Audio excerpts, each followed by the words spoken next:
Hey guys, welcome back. So today is going to be a luxury products that are total shit for you. A lot of these I have a strong disdain for. Others of them, the other ones, my expectations were just way too high, so I just got let down. I always have suggestions of products from that line that I would suggest that are totally worth the money, and I burnt myself with a curling iron right there.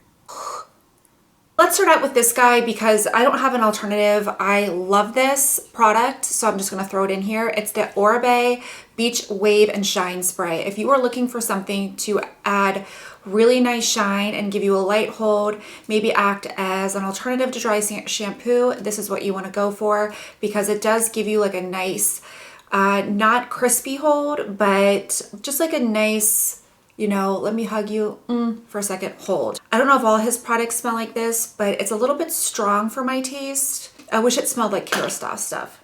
Anyway, I'll throw it in my hair care video coming up. Let's move on to foundation. I did not like this foundation from Chanel. What's new? I don't really like anything from Chanel these days except for a couple of blushes. But this is the Le Beige Healthy Glow Foundation. This is supposed to be long wearing. The color is way off. It's super, super light. It's almost pink light, so I didn't care for it. Maybe it's because of the color. I've only worn it once. I'm either gonna sell it in a makeup sale, or I didn't like how it kind of accentuated the texture on my face. You know, it made me look like I had a man beard. It kind of like made me look like what's her face from season 4 of American Horror Story. I kind of looked like the bearded lady with that on.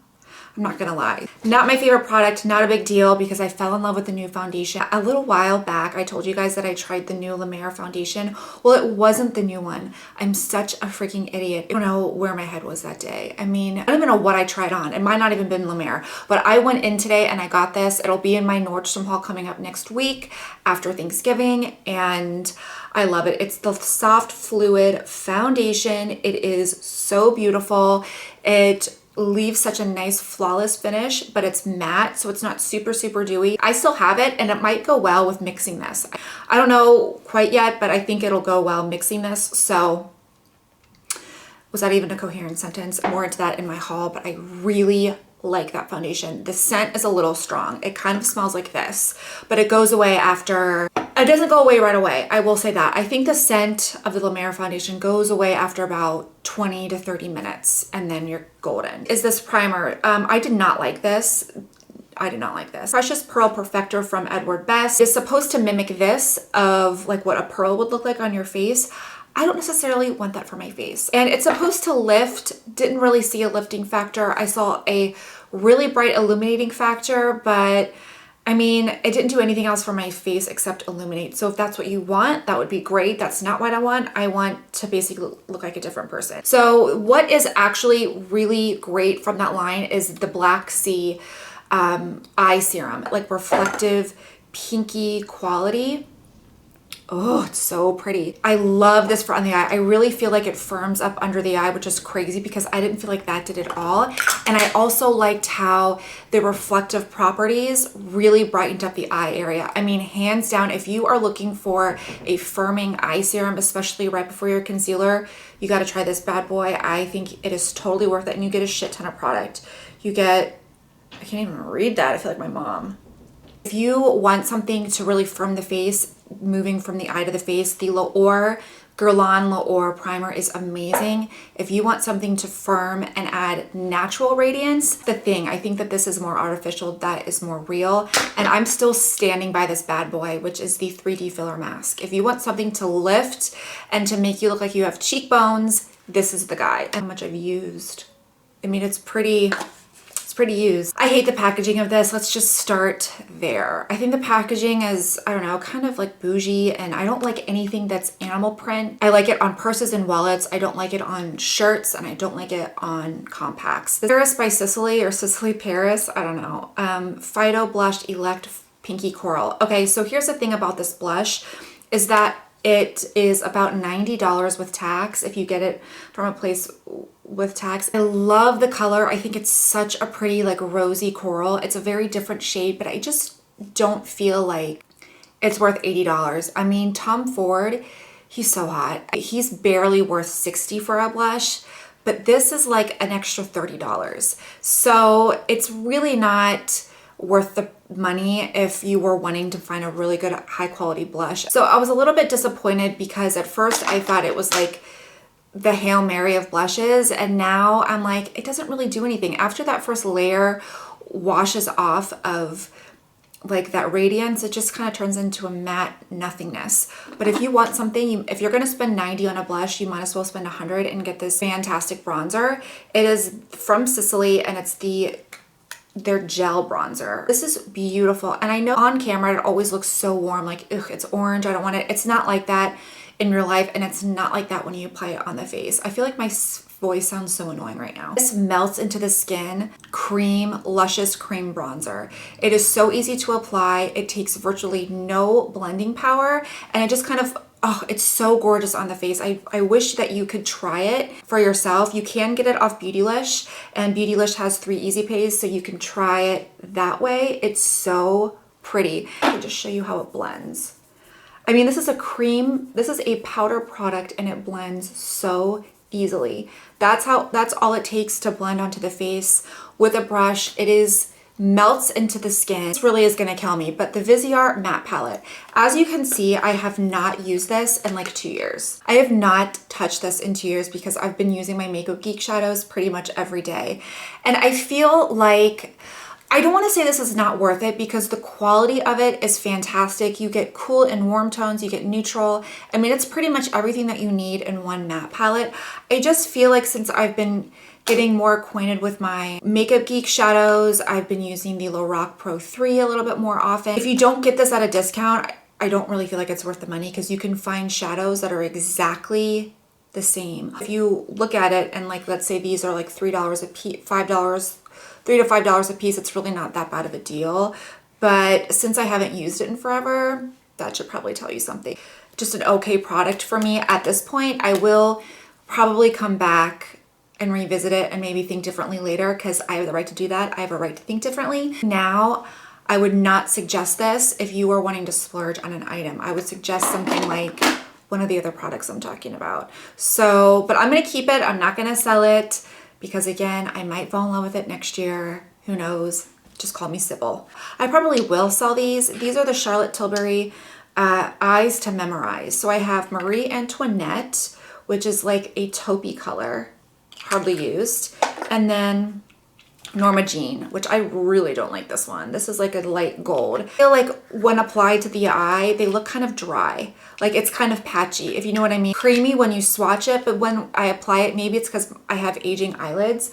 When I apply it to my eyes, I feel like it looks kind of dry and it doesn't blend very well. So they're not my favorite. I haven't used it in a long time. I just don't really like it. So a couple of ones that I do love, this Fiona style Radiant Aqua Veil is to die for, and it's really cheap. So if you want a really good cream eyeshadow, this is like where it's at. So, and it doesn't budge. This is the shade Hudson. I mean, does not budge. Let me just show you. I mean, it's not only is it this a beautiful kind of burnt red color. Oh, it's so pretty. It won't, like, it's already dried. It's so pretty. And I'm telling you, I swatched this the other night and I couldn't even get it off my fingers. So once it sets, it's really opaque. So the other two cream products that I freaking am obsessed with are these Giorgio Armani Eyes to Kill. These are amazing and easy to blend, easy to apply, just amazing. So this is the shade 22. Hold on, this is kind of similar to the Fiona styles, maybe not. And then this is 23.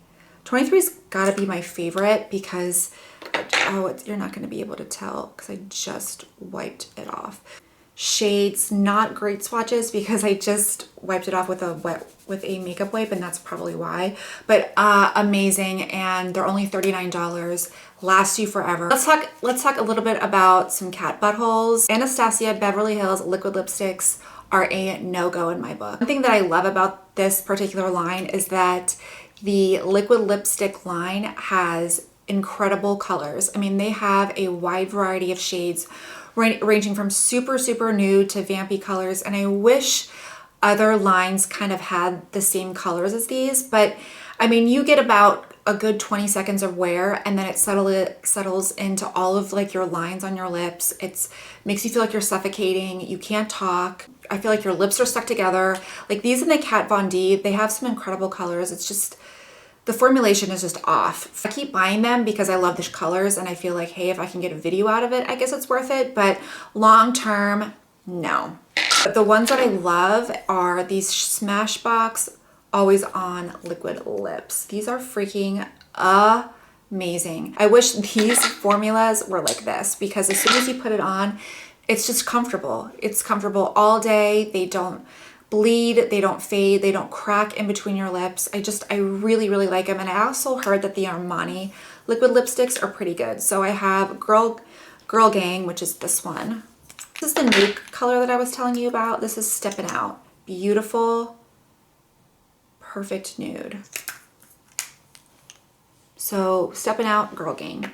And then Jeffree Star has some good liquid lipsticks, but people always hate it when I bring them up. Okay, so this is the Chanel La Volume de Chanel. I don't want to say that it's a crappy mascara because it's not. It's actually one of the best volumizing mascaras that I've tried. It's just kind of pricey, but I found a new love that will replace this guy. So the Benefit Roller Lash, I feel like gives the exact same results as this, except that it actually gives your eyelashes a lift. This might have a little bit extra fattiness to it, but this is a little bit more natural. So it still gives you the volume and the length that you want, but it's not like clumpy. Sometimes this clumps on me. This one just has been rocking my world lately, and I just don't feel the need to repurchase this after this. Just my opinion. Charlotte Tilbury is again another brand where her products are fantastic or crap.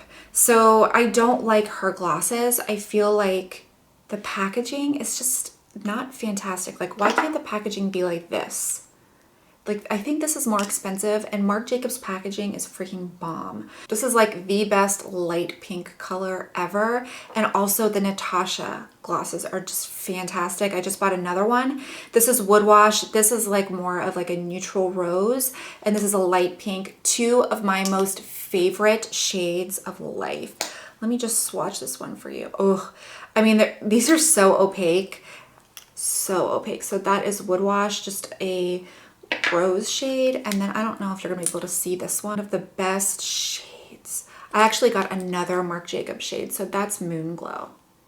Beautiful. This is actually puts Turkish Delight in its place. That is all for my luxury crap products of 2016, probably the last video until I buy more shit and waste my money. So don't forget to like and subscribe, and I will see you next time. Bye.